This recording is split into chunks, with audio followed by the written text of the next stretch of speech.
वर जर केला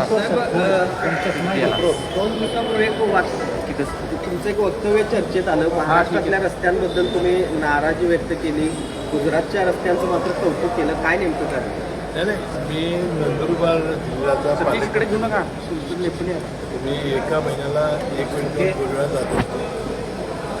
सुरत वरून 3 तासाचा रस्ता हा नंदुरबार जिल्ह्याला आहे. तर गुजरात 2 तासाचा आहे, तिथून 1 तास नंदुरबार. गुजरातच्या हद्दीचे रस्ते चांगले होते आणि नंदुरबारच्या हद्दीमध्ये खराब रस्ते होते. त्यानंतर माझा श्रावणी म्हणून गाव होतं, तिथे एक कार्यक्रम होता, तिथे रस्ते खराब होते. मी त्या दिवशी सांगितलं की आता आपल्याला यापुढे रस्ते दर्जेदार करायला पाहिजे आणि दर्जांची ही जी रस्त्यांची अवस्था आहे त्यामुळे पालकमंत्री म्हणून मला लाज वाटते. नाही, पण एका बाजूला याच खड्ड्यांच्यावरून येते नाशिकमध्ये नाशिकी वाद मोर्चा सुद्धा संजय राऊत. ठीक आहे, विरोधकांचं ते काम आहे, परंतु आपण सत्तारूढ लोकांनी सुद्धा यापुढं रस्त्याची चांगली कामं झाली पाहिजेत, दर्जेदार कामं केली पाहिजेत आणि पावसाळ्यात रस्ते कधीच पडणार नाही अशा प्रकारची योजना किंवा नवीन टेक्नॉलॉजी आणली पाहिजे. आणि दरवर्षी पावसाळ्यानंतर जो लोकांना त्रास होतो त्यामुळं विद्यार्थ्यांची, ज्येष्ठ नागरिकांचे जे हाल होतात ते आपल्याला संपवता आले पाहिजे. त्या दृष्टीने माझं पण साहेब, एका बाजूला विरोधक राज्यातले रस्ते आणि त्यामध्ये होणाऱ्या भ्रष्टाचारावर आरोप सत्ताधाऱ्यांवर करत असताना सत्ताधारी पक्षातलाच एक मंत्री अशा पद्धतीने वक्तव्य करतो, म्हणजे एक फेल्युअर मान्य राज्य सरकार करते. तुम्ही एक लक्षात घेतलं पाहिजे, अनेक सरकारं आली आणि गेली. दरवेळी पावसाळ्यानंतर असे खड्डे पडतात, दरवेळेला लोकांना त्रास होतो. हा कायमचा त्रास संपण्यासाठी नवीन टेक्नॉलॉजी आणली पाहिजे आणि रस्ते केले पाहिजे. कोल्हापुरामध्ये तुम्ही 100 कोटी रुपयांच्या रस्त्याचं उद्घाटन तुमच्याच हस्ते झालं होतं, पण कोल्हापूरच्या चारी बाजून येणाऱ्या रस्त्यांची चाळण झालेली आहे. कोल्हापूरकर सुद्धा त्यातून जातात. काय सांगू? नाही, मी तुम्हाला हा जो प्रश्न आहे हा सगळ्या राज्याचा मी तुम्हाला सांगितला. जर पावसाळ्यानंतर अशा प्रकारची परिस्थिती उद्भवते, ही परिस्थिती उद्भवू नये म्हणून आता अनेक ठिकाणी कॉन्क्रीटचे रस्ते घेतलेले आहेत, अनेक ठिकाणी हे व्हायला थोडा वेळ लागणार आहे आणि मला वाटतं आपण सर्व सत्तारूढ लोकांनी आता हे रस्ते दर्जेदार करण्यासाठी आपण प्रयत्न केले पाहिजे. खरं तर मुंबईमध्ये मृतांच्या नावावरती बांगलादेशी घुसखोरांचं मतदान झाल्याचा आहे तो धक्कादायक प्रकार आहे. तो किरीट सोमय्या यांनी उघड केल्याचं पाहायला मिळतंय. मतदार यादीत तब्बल 5.5 लाख मतदार असल्याचं देखील पाहायला मिळतं. मी काही ती माहिती घेतली नाही, निवडणूक आयोग त्याची माहिती घेईल. केसआर संदर्भात निवडणूक आयोगाला आज रोहित पवार भेटणारे जवळपास 2.25 कोटी लोकांची नोंदणी झाली. रोज घरी जायला ते गेले नाही. भाजपकडे सॉफ्टवेअर आहे, त्या सॉफ्टवेअरच्या माध्यमातून ते सगळे मला काय तसं वाटत नाही, कारण मी माझ्या विधानसभेचा फार माहितीचे अभ्यास करतोय. ज्यांची डबल नावं आहेत, ज्यांचं 2002ची पुरावे नाहीत किंवा ज्याला फॉर्म दिलेले आहेत तिने म्हणून दिलेले नाहीत, असेच लोकांची नावं ही गळण्याची शक्यता आहे. जर आपले BLA लोक जर चांगले असतील, जर जागरूक असतील तर मला वाटतं हा धोका फार वाढणार नाही आणि मला वाटतं जर जागरूक लोकप्रतिनिधी हे आपापलं काम चांगलं पक्षाकडे आतापर्यंत सॉफ्टवेअर गेले का मला काय त्याची माहिती नाही. पण साहेब, कोल्हापूर जिल्ह्यातील 4.5 लाखापेक्षा अधिक जे आहेत ते दुबार मतदार कमी होतात. हा कुठेतरी एक मोठा आकडा वाटत. काय झालं, आपल्या अनेक भागातले लोक हे मुंबईमध्ये आहेत. आता त्यांनी ठरवायचं की मुंबईला मतदान करायचं आहे की आपल्याला इकडे करायचं आहे, किंवा अनेक लोक हे कर्नाटकातून स्थलांतरित झाले आणि मला वाटतं जे जे पुरावे देतील त्याची नावं येतील. आकडा तुम्हाला जरी मोठा वाटत असेल तरी अशी दुबार नावं अनेक होती. साहेब, पक्षाच्या मुंबई अध्यक्षपदासाठी किसान सिद्दीकी यांच्या नावाची चर्चा सुरू झाली आहे. त्यांची वर्णी जवळपास स्पष्ट झालेली आहे. नाराजी कुठेतरी आहे का? कारण तशा चर्चा सुरू आमच्या पक्षामध्ये अजून नाव ठरलेलं नाही. उद्या मंगळवारी गेल्यानंतर मी त्याची माहिती घेईन. महाराष्ट्र जे आहे ते दुसऱ्या क्रमांकाचं कर्जबाजारी राज्य आहे, अशा पद्धतीचं आहे. तामिळनाडू जे आहे ते सर्वाधिक 1 नंबरला आहे. कसं पाहता याकडे कर्जबाजारी राज्य म्हणून? तुम्ही एक लक्षात घेतलं पाहिजे, आपल्या सकल उत्पन्नाच्या आपण आपला जरी काही कर्ज असेल तर आपण मूलभूत विकासासाठी घेतलेलं कर्ज हे 15% आसपासच आहे. म्हणजे आपण आपला कुठलाही नियम जो आहे तो तोडलेला नाही आणि मला वाटते सकल उत्पन्नामध्ये आम्ही जे कर्ज घेतलं आहे ते योग्य प्रमाणात आहे आणि आम्ही मूलभूत विकासासाठी आपण कर्ज घेतलेलं आहे. एकीकडे आपण जर पाहिलं तर देशभरामध्ये काँग्रेस जनता पार्टी असेल किंवा राहुल गांधी सतत आपण पाहतो की शहा असतील किंवा पंतप्रधान मोदींच्यावर टीका करतायत, त्यांना घेण्याची रणनीती आखतायत, कसं बघतं त्याच्याकडे? नाही, विरोधी पक्षनेते म्हणून त्यांनी भूमिका आपली वठवावी, परंतु देशाचे पंतप्रधान नरेंद्र मोदी साहेबांना आणि गृहमंत्री अमित शहाना ती एकेरी नावानं उल्लेख करतात, परंतु हे शोभनीय नाही. त्यांनी सन्मान ठेवला पाहिजे. जरूर ते विरोधी पक्षनेते असतील म्हणजे त्यांना कुणालाही शिव्या देण्याचा आणि कुणालाही अपमान करण्याचा अधिकार दिलेला नाही. त्यांनी थोडंसं वय लहान आहे त्यांचं. नरेंद्र मोदी किती वयाला मोठे आहेत, अमित शहा मोठे आहेत. त्यांनी वयाचा सन्मान ठेवला पाहिजे आणि पदाचाही सन्मान ठेवला पाहिजे. सहकारीमधले अनेक कारखाने तुम्ही चालवतात. सध्या E20वरनं देश पातळीवर एकूण संताप व्यक्त केला तर राहुल गांधी ती मुद्दा सतत हायलाईट करताना दिसत आहेत. मला आश्चर्य वाटतंय की E20 म्हणजे इथेनॉल.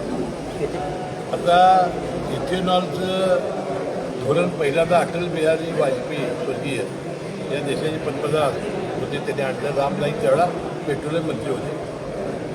तर आपलं स्वागत केलं पाहिजे की शेतकऱ्यांचं, आज ऊसकरी शेतकरी आणि धान्य पिकवणाऱ्या शेतकऱ्यांचं फार मोठं भलं या इथेनॉल धोरणामुळे झालं. आता वास्तविक राहुल गांधीला हे शेतकऱ्यांचं फार मोठं आता ते नुकसान करून त्यांना काय मिळणार आहे मला कळलं नाही. जरूर त्यांनी विरोध करावा.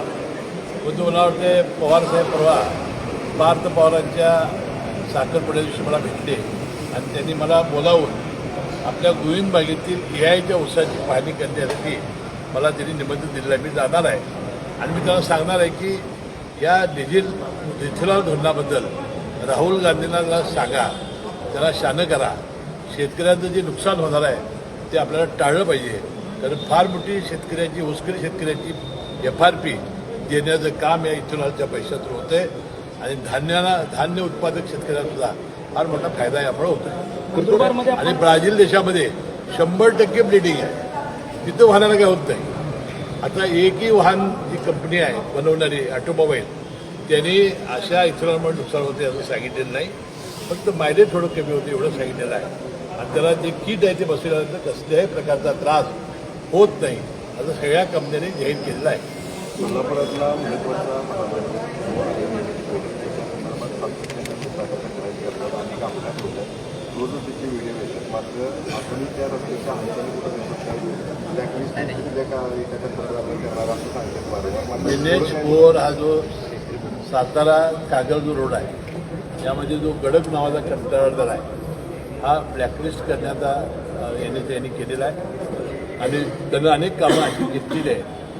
आणि म्हणून गडकरी साहेब सातत्याने त्याच्यावर फार मोठा रोष व्यक्त करतायत, त्यावर नाराजी व्यक्त करतायत. आणि अशा माणसांना ब्लॅकलिस्ट तर केलंच पाहिजे आणि यांना कामच मिळता कामा नये अशी दक्षता मला वाटते सगळ्यात यंत्रणांनी घेण्याची आवश्यकता आहे. साहेब, गोकुळच्या निवडणूक प्रक्रियेला वेग आलेला आहे.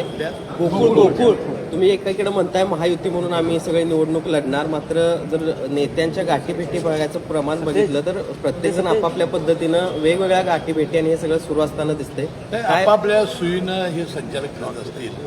आता मी वाचलं सोयीने कसं म्हणायचं? कारण राष्ट्रवादी वेगळ्या ठिकाणी आहेत. राष्ट्रवादी, शिवसेना आणि त्याच्यानंतर जनस्वराज्याची जी लोक एकत्र फिरतात आणि भाजपची लोक वेगळे फिरतात. कोल्हापूर जिल्हा कव्हर करायचा आहे त्याला, त्यामुळे ते सोयीनं हिंडत आहे.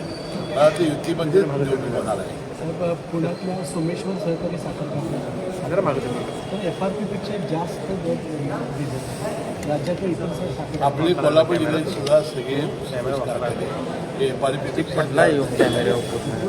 नंदुरबारमध्ये आपण बेंडोली जे गाव आहे त्यामध्ये स्वातंत्र्याची 80 वर्ष पूर्ण होती, अजून 20 पोहोचले.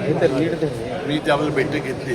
वीज आणि रस्ता हे दोन्ही या महिन्याभरात करण्याचं आश्वासन मी त्या जनतेला दिलेलं आहे. सुप्रीम कोर्टानं 60 दिवसात निवडणुका घ्या अशा प्रकारची भूमिका मांडली आहे. दुसरीकडे आज उपनिबंधकांचा पण निकाल लागणार आहे. काय अपेक्षा तुम्हाला? नाही, आता उपनिबंधकांना जे उच्च न्यायालयाचा निर्णय आहे तो निर्णय द्यावा लागेल, म्हणजे देतील ते.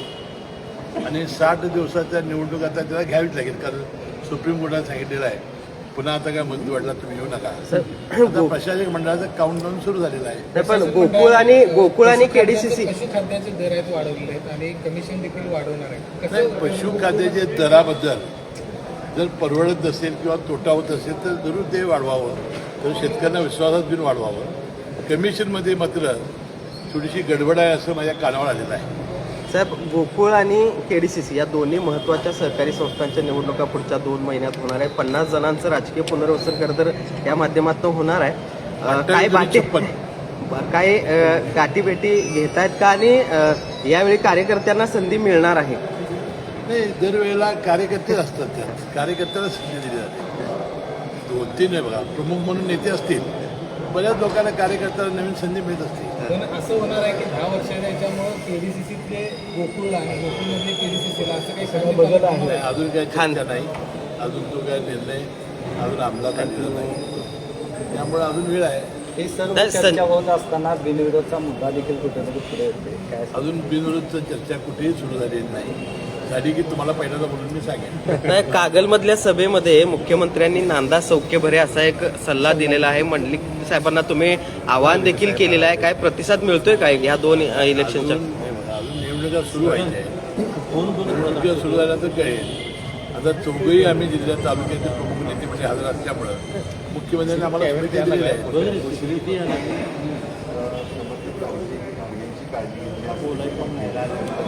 जबाबदारी घेतली.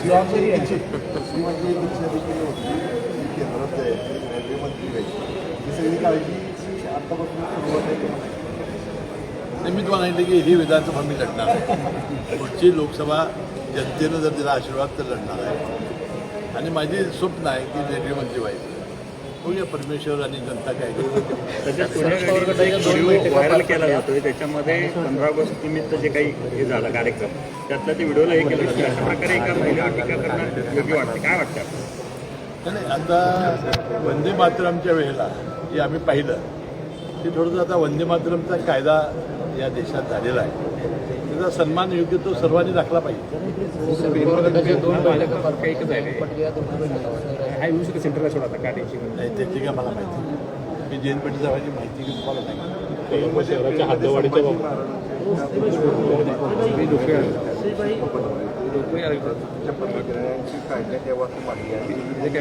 मला काय माहिती नाही, त्यामुळे योग्य ते प्रशासन दखल घेईल. साहेब, आज खरं तर नागपंचमी आहे. देशात किंवा राज्यात असे विरोधी पक्षातले नेते कोण आहेत जे नागाची भूमिका बजावत असतात, धुसफूस करत असतात? साहेब, तुम्हाला काय वाटतं? कोण मला काय राजकारणामध्ये नाग नसतात. दसणारे नाग? कोल्हापूर शहराच्या हद्दवाढीबाबत मुख्यमंत्र्यांनी भूमिका व्यक्त केली आहे आणि नेत्यांना आव्हान आता या वेळेला मी मुंबईला गेलो की जे कोल्हापूरच्या जेवढी गावं आहेत त्याचं नोटिफिकेशन काढण्यासाठी मी प्रयत्न करतो.